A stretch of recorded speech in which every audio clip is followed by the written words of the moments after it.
বাবা মা আপ্রাণ চেষ্টা করে সন্তানকে তাদের সবটুকু দিয়ে মানুষ করার। যোগ্য সন্তান যখন প্রতিদানে লেখাপড়া শিখে সুপ্রতিষ্ঠিত হয়, তখন সে নিজেকে নিয়ে স্বপ্ন দেখতে শেখে।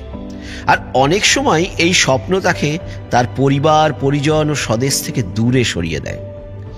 কাজের আর ওপরে ওঠার নেশার উড়ানে সওয়ারি হয়, ভুলে যায় পিছুটান কর্তব্য। কিন্তু এর জন্য দায়ী কি শুধু সন্তানেরা, নাকি? এই প্রশ্নের উত্তর পেতে আমরা শুনব জ্যোতির্ময় চক্রবর্তীর লেখা নাটক চিঠি।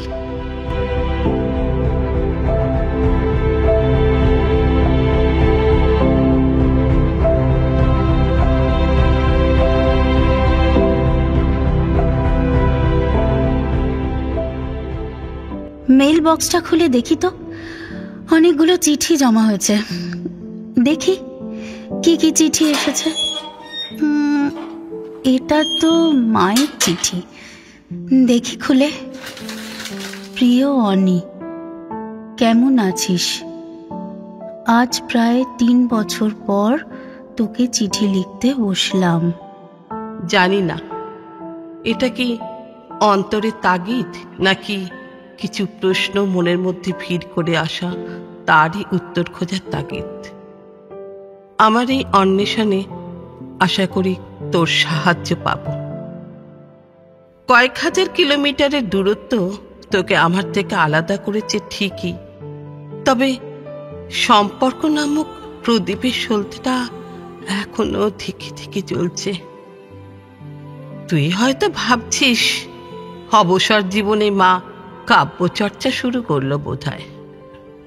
না রে অনি, ঠিক কোথা থেকে শুরু করব বুঝতে পারছি না, তাই এই ভনিতা। আজ থেকে 3.5 বছর আগে তোর বাবা গত হলো। এক তুমুল ঝড় বৃষ্টির রাতে সাডেন স্ট্রোকে সে চলে গেল।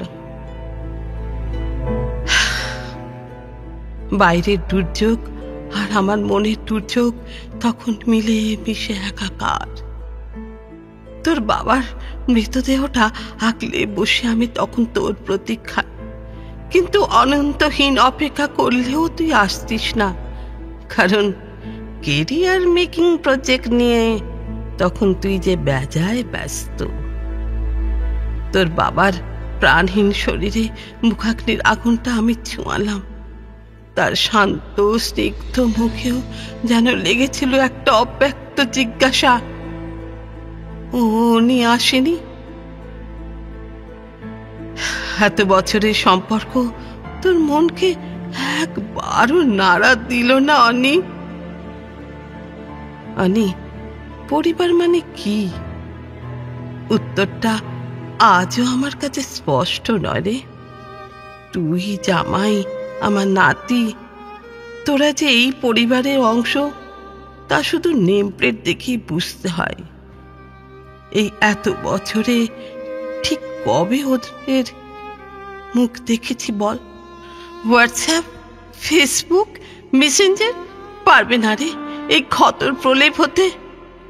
তোর পাহাড় প্রমাণ ব্যস্ততা থেকে একটু ছুটি নিয়ে জামাইয়া নাতিবাবুকে সঙ্গে নিয়ে যখন লং ড্রাইভে যাস, কি টেমস নদীর ধারে যখন একা দাঁড়িয়ে থাকিস, তখন পারলে নিজেকে প্রশ্নটা করিস।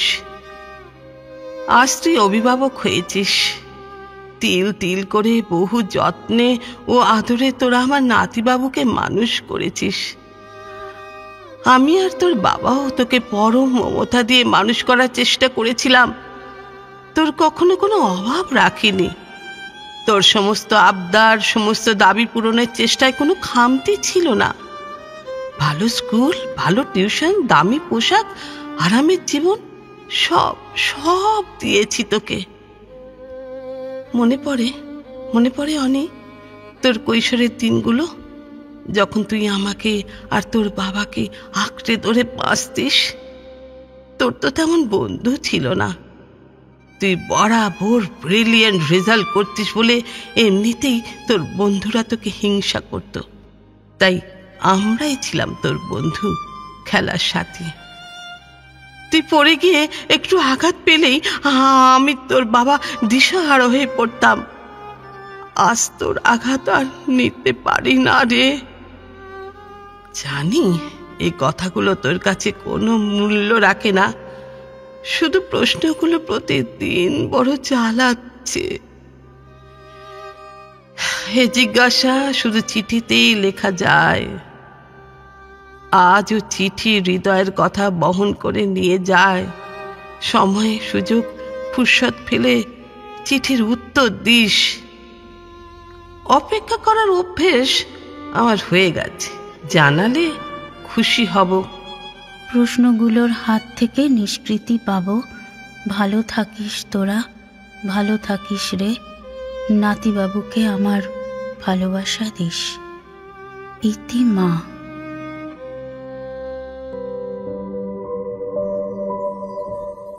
চিঠি, অনির চিঠি। দেখি দেখি কি লিখেছে। উফ, এই চশমাটা আবার কোথায় গেল? এই তো পেয়েছি। শ্রীচরণে কমলেশু মা, তুমি আমার প্রণাম নিও। আমি তোমার চোখে অপরাধী, তা আমি বুঝতে পারি। আর এখনো বুঝতে পারি বলেই, যন্ত্রমানব হয়ে উঠিনি বলেই আমারও বেশ কিছু প্রশ্ন মনে ভিড় করে। মা, ধৃষ্টতা মার্জনা করো। এই জিজ্ঞাসা তোমাকে অসম্মানিত করার জন্য নয়, আসামির কাঠগোড়ায় দাঁড়াতে দাঁড়াতে নিজের অপরাধটা জেনে নেওয়ার তাগিদ থেকে। একটু পিছনে ফিরে তাকানো যাক মা। স্মৃতি সততই কি সুখের? বোধ হয় না। আমার কৈশোরবেলা কেটেছে নিঃসঙ্গতার মধ্যে দিয়ে, কারণ আমার কোনো বন্ধু ছিল না। কেন ছিল না মা? কারণ আমি ব্রিলিয়ান্ট ছিলাম। তাই তোমরা চাইতে আমি যাতে অন্যের ছোঁয়াচ বাঁচিয়ে চলি। বন্ধুত্বের সামাজিক বন্ধন থেকে আমাকে উপড়ে নিয়ে এসে আমাকে ঘরবন্দি করলে। আমার লক্ষ্য স্থিরীকৃত হল। আমাকে আর 5 জনের থেকে আলাদা হতে হবে। জগৎকে দেখিয়ে দিতে হবে এলআইসি অফিসার সুবিমল রায়চৌধুরীর মেয়ে, পাড়া, শহর, জেলার গর্ব। এ কোনো হেজিপেজি কেরানি নয়। মা, তোমার সেই কবিতাটা মনে আছে? আরো 5, আরো 5, আরো 5। এ 5 করেই বাড়বে। তাহলেই দেখবি কবি, সাহিত্যিক সবাই সম্মান করবে তোকে।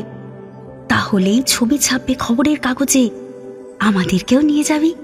তোর বাবাকে আমাকে রাখবি নিজের কাছে এনে। মা, আমি তো এনআরআই হয়েছি। লন্ডন স্কুল অফ ইকোনমিক্স থেকে পাশ করে আমি যখন চাকরি পেলাম বিদেশে, তখন তো তোমার গর্বের শেষ ছিল না। গোটা পাড়ায় মিষ্টি বিতরণ করেছিলে, মনে আছে? তার পিছনে কি ছিল মা? নিখাত আনন্দ, নাকি অহংকারও মিশেছিল তার মধ্যে? আত্মীয় স্বজনদের থেকে কয়েক যোজন এগিয়ে গেছে তোমার মেয়ে। পাড়া প্রতিবেশীদের চোখে তখন তোমরা সফল মা বাবা। অফিস কলিগদের কাছে তোমরা সমীহের পাত্র। আর এই সব কিছু তোমরা তাড়িয়ে তাড়িয়ে উপভোগ করেছ, আত্মপ্রসাদ লাভ করেছ। ভেবেছ আমাদের এতদিনের পরিশ্রম সফল হয়েছে। কিন্তু যার ওপর এই এক্সপেরিমেন্ট চালিয়েছ, তাকে কোনোদিন লক্ষ্য পূরণের আগে মাথায় তুলতে দাওনি। আজ সে মাথা তুলেছে মা, সেটাই তার অপরাধ। ভারতবর্ষ থেকে কয়েক হাজার কিলোমিটার দূরে আমার প্রত্যেকটা দিন, প্রত্যেকটা রাত কিভাবে কাটে তা কখনো জানতে চেয়েছ মা?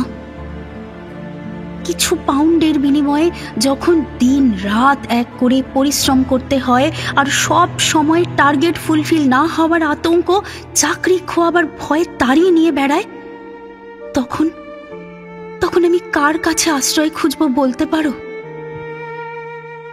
তোমার জামাই নাতি তো আমার আশ্রয়ে বাঁচে, আমি কার আশ্রয়ে বাঁচব মা? তোমরা যদি সেদিন এনআরআই না বানাতে, হরিপদ কেরানিতেই সন্তুষ্ট থাকতে, তাহলে বাবার মুখাগ্নি করার সুযোগটুকু হয়তো পেতাম। হয়তো তোমার দুর্দিনে তোমার পাশে দাঁড়িয়ে আমি বলতে পারতাম, মা আমি তো আছি। আজ কয়েক হাজার মাইল দূরত্ব থেকে এই সান্ত্বনা তোমাকে স্পর্শ করবে না। দূরত্বটা কমিয়ে দেওয়া যেত মা। তোমাকে যখন বহুবার আমাদের কাছে আসার জন্য অনুরোধ জানিয়েছি, তখন প্রতিবার তুমি তা প্রত্যাখ্যান করেছ। তোমার জন্মভূমি, তোমার ভিটের দোহাই দিয়েছ। ওরা যদি তোমার এতই আপনজন, তাহলে কেন প্রতিদিন এতটা ভুগতে হয় মা? কয়েক হাজার কিলোমিটারের দূরত্বকে জয় করা যায় মা, যায় না শুধু মনের দূরত্বকে কমানো। ভালো থেকো মা, ভালো থেকো। ইতি, অনি।